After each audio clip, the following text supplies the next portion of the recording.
de jueces y jueces para la democracia. ¿Qué te parece el auto y qué te parece el sumario, viendo lo que está poniendo el sumario? Efectivamente, Antonio, recuerdo el mismo día, la misma mañana, ¿no?, que salió la noticia que ya intentamos aclarar que aquí ni esto era una operación judicial de guerra sucia, ni había aquí intereses inconfesables, sino que había una investigación que además era previa contra los directivos de Plus Ultra y por blanqueo de capitales, y en esa operación aparecieron una serie de datos que incriminaban a Zapatero.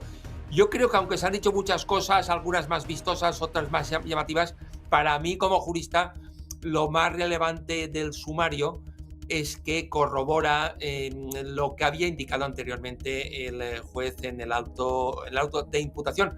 Porque es cierto que solamente teníamos la resolución, pero no teníamos los elementos indiciarios en las diligencias para poder comprobar o contrastar que lo que dice en la resolución judicial está apoyado en toda una serie de elementos indiciarios.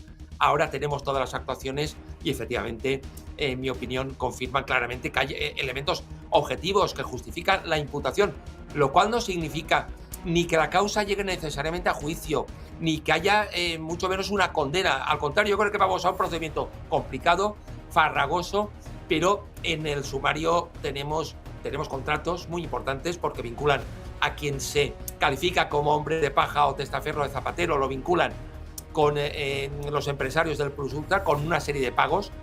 Tenemos que ese dinero o una serie de pagos fueron recibidos, que Julio Martínez, el supuesto testaferro, realizó otros pagos a Zapatero y, por tanto, en su conjunto, aunque puede haber algunas cuestiones más discutibles, como por ejemplo el tema de la sociedad mercantil en Dubái, la calificación como organización criminal, que es algo que suele incorporarse bastante al principio de los procedimientos, pero en muchas ocasiones acaba cayendo sobre la marcha de la instrucción, pero con todas las objeciones, yo creo que periféricas que podamos plantear a la línea de la instrucción, en líneas generales a mí me parece que desde una perspectiva jurídica la imputación está más que justificada, al menos como actuación de salida, sin perjuicio de la presunción de inocencia de Zapatero y de qué estrategia de defensa pueda desplegar.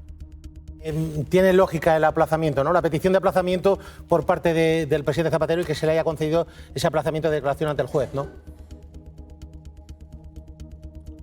Es obligada por dos razones, ¿no? La primera es la premura del tiempo, es una semana apenas para leer miles de folios, cuestiones, como decía, de bastante complejidad, con delitos diversos, pero es que además no solamente poder leer y analizar, sino que para articular una estrategia de defensa, a menudo, y en este caso también, hay que realizar averiguaciones, comprobaciones, incluso requerir documentos, y la defensa hubiera sufrido una limitación de sus derechos fundamentales, de su derecho constitucional a poder defenderse. No olvidemos que en el peor de los casos, si el juez instructor lo hubiera mantenido, simplemente Zapatero podía haberse acogido al derecho a no declarar y, una vez hubiera tenido más tiempo sobre el Estado para estudiar el asunto, pedir nuevamente la declaración, lo cual hubiera sido absurdo. Yo creo que era lógica la petición y era muy comprensible también que el juez instructor acordara el aplazamiento, y más en la línea que yo creo que de respeto a las garantías de defensa del investigado que está manteniendo el magistrado instructor. Lo de las joyas nos ha descolocado, Varo. No, también yo creo que hay que ser muy prudentes. Es decir, no es lo mismo que estas joyas, frutos de herencia o de regalos por viajes árabes, por países árabes, tengan un valor. Es decir, no es lo mismo que valgan 3 millones de euros o 30 o 300.000 que 3.000 o 300 euros, ¿no, magistrado Bosch? Hombre, la verdad es que en estos asuntos de corrupción, que en general el escándalo, ¿no?, a veces es casi más importante que la cuestión jurídica. Claro, es un tema muy vistoso, ¿no?, muy llamativo, ¿no?, incluso desde una perspectiva estética. Lo cierto es que a fecha actual no tiene ninguna relevancia sobre la causa.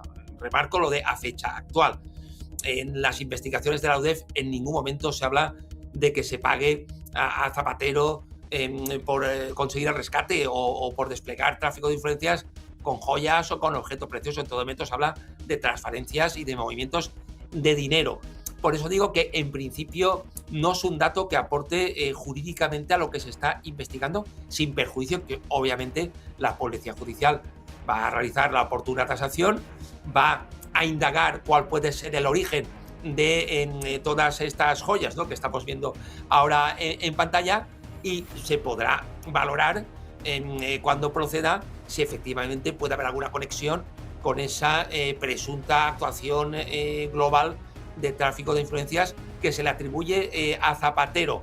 Ahora mismo realmente no tenemos datos, pero sí que es cierto que en el contexto de escándalo que estaba comentando, claro, puede dar la impresión de que Zapatero realizaba tantísimas actividades irregulares que incluso a paletadas de joyas se le premiaba. Yo creo que eso sería una conclusión errónea. No hay ningún dato hasta ahora en el procedimiento que implique a Zapatero en un cobro de joyas a cambio de actividades delictivas, pero tendremos que ver a qué conclusiones llega la Policía Judicial tras el examen de lo que supone el hallazgo de estas joyas. Magistrado Bosch, gracias y suerte. Un abrazo. Bona vesprada, Joaquim. Gracias, Antonio. Bona vesprada.